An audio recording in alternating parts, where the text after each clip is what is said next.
Hi, and welcome back to Football Made Simple. Two European giants in Chelsea and Real Madrid clashed at Stamford Bridge. It was a tough one to predict, but in the end, Real Madrid came out on top, 3-1 thanks to another Benzema hat-trick, whilst Havertz scored for Chelsea. The XG showed that it was actually Chelsea who had higher quality chances, with the difference being the quality of finishing. But what tactics did both managers use? Let's take a look. And this is how both managers chose to line up for this match, courtesy of the OneFootball app. OneFootball is the best football app around, and I'm happy to say they're sponsoring this video, and you can download it for free through the link in the description below. It will give you formations like this for every league you choose to follow, but you can also follow individual players. You can get stats for both, news, and so much more, and by downloading through the link below, you get the best free football app around and help to support the channel. We'll begin with Real Madrid in possession. When Real were in possession deep, we could see Chelsea look to press high at times, and Pulisic and Mount could remain wider. Havertz would look to filter play to one side of the pitch and press the centre back, whilst usually James would push high to cover Mendy.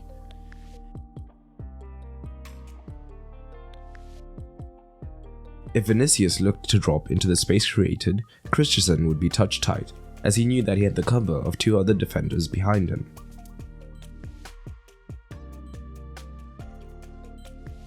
But this is where we begin to see the struggles of Chelsea in the midfield.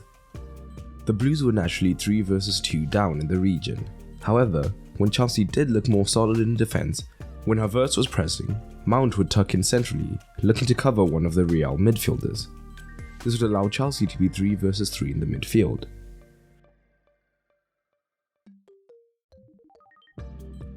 It should also be noted that even in these situations, Benzema was consistently dropping to cause the overload in the midfield. But Chelsea were particularly vulnerable when Mount did not tuck in, which happened quite often. If the Chelsea double pivots remained deeper on the more creative Real Madrid midfield duo, Casemiro would then be able to receive in space. When he advanced the pitch, he was inevitably pressed, meaning that one of the higher up Madrid midfielders would now be free to receive and then look to push on forwards.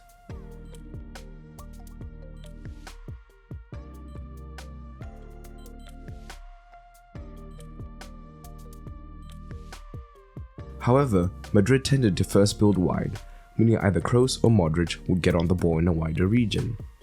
Casemiro would move across to support, so that their Chelsea midfield two would be dragged across the pitch to press, whilst the far side Madrid midfielder held their position. As a result, a sharp pass would mean that the far side midfielder could now receive in space.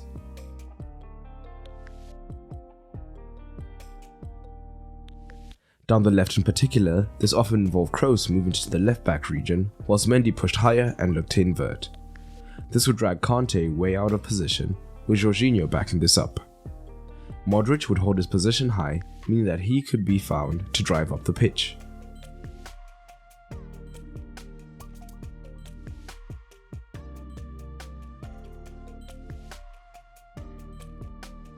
We see a lot of this in the second Madrid goal. On the build-up, Mount is tracking a defender rather than tucking into midfield. Kroos moves deep left, and Kanté, who had almost been man-marking him in the game, follows. Jorginho half follows Casemiro, and half tracks Modric, so now Casemiro can find Modric in the space high on the right, who had held his position. He can then combine with Valverde to put in an excellent cross. Another weakness in this match that Madrid exploited was the Chelsea pressing structure, particularly wide down the right. When Mount was defending narrow, Tuchel had a decision to make. If he was more passive defensively, his fullback James would track the winger, allowing the back three to remain much more compact here. But instead he was front foot, meaning that it was often James's responsibility to press Mendy, and Christensen would have to take care of Vinicius. This proved deadly, as if Real broke the first line of pressure, Vinicius would often be 1 versus 1 with Christensen and on his shoulder, and Vinicius' pace advantage would mean that he could be found running in behind, which happened quite often. In fact, the opener shows much of this. Again, Real build wide, so Kanté and Jorginho are dragged to one side of the pitch. Kroos holds his position wide as discussed, meaning that he receives in space. Mount, having been central, means it is up to James to watch Mendy, so Vinicius and Christensen are 1 versus 1. Vinicius receives and plays a 1-2 with Benzema, and his pace is too much for Christensen, so now Thiago Silva has to try and come across. This creates even more space centrally for Benzema to finish in the box. Let's briefly touch on what Real also did well defensively when Chelsea were on the ball. When Chelsea were on the ball, they looked to build in a 3-2-5, with the wingbacks pushing high. Real for the most part defended in a lopsided shape, with Vinicius being much more willing to press, whilst Valverde would be deeper. And as they had a man advantage in the midfield, Kroos and Modric could press the Chelsea double pivot to try and limit their time on the ball, knowing that Casemiro behind them could mop up.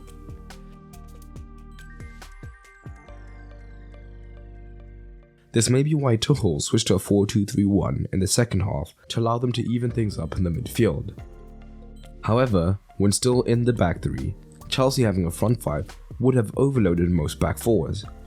But Real were disciplined in the approach, and Valverde in particular would track Azpilicueta all the way to ensure that they formed a back five and could go man to man.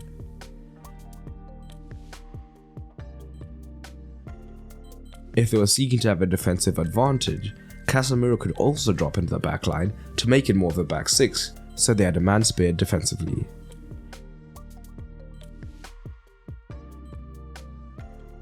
Ironically, the Chelsea goal comes because Casemiro had dropped into the back line, so now Jorginho has the time and space to pick up his head and get across into Havertz.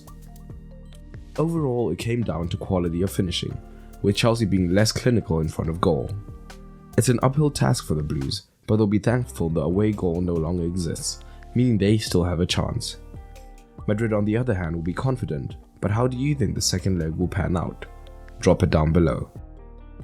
As for the tactical score, the scoreline is harsh on Tuchel, who didn't make any glaring errors, although the midfield could be porous, meaning he gets a 5. Ancelotti's side were effective, if not spectacular, and targeted Chelsea's weakness as well, meaning that he gets a 7. But what are your ratings? Drop them down below. I hope you enjoyed this video, and if you did, you might enjoy the content available on my Patreon. Not only does Patreon help to support the continued production of content, as I am a one-man team, but it also gives you early access to videos that will come on the channel. You'll also get exclusive videos, get to vote on polls, and so much more. And it's cheaper than ever, no longer having a tier system, so everyone on the Patreon gets access to all the content. So head over to patreon.com/footballmadesimple to check it out. But that's all for today, and remember, keep it simple.